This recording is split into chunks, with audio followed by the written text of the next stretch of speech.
Suami istri tuh harus tetap mengelola rumah tangga sama-sama.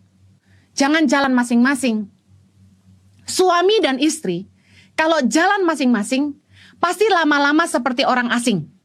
Jangan kalau udah hubungan tuh saling menjauh, lalu kita bilang, udah biarin aja.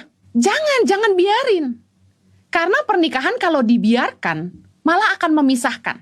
Lama-lama kalau dibiarin, kita akan makin saling tidak mengerti.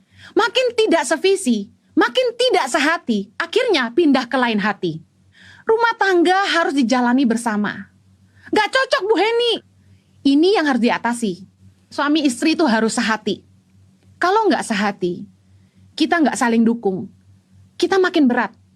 Kita harus sehati. Nah, untuk bisa sehati, kita harus bisa saling berbagi. Menjadi sehat secara emosional. Berdamailah dengan orang lain. Apa maksudnya berdamai dengan orang? Bereskan hati Anda. Ingin hidup dalam kebahagiaan, tapi nggak pernah mau melepaskan sakit hati, nggak pernah mau melepaskan pengampunan. Saudara, Anda nggak mungkin bahagia dalam hidup. Anda nggak mungkin bisa bebas atau merdeka selama Anda simpan sakit hati.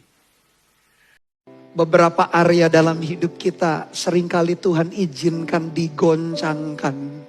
Dan seringkali goncangan itu baik buat kita. Dan saat terjadi goncangan ekonomi, contohnya di dalam pandemi, segala sesuatu yang dia bangun selama ini di dalam keuangan pekerjaan, Tuhan izinkan digoncangkan. Jangan bersungut-sungut dulu.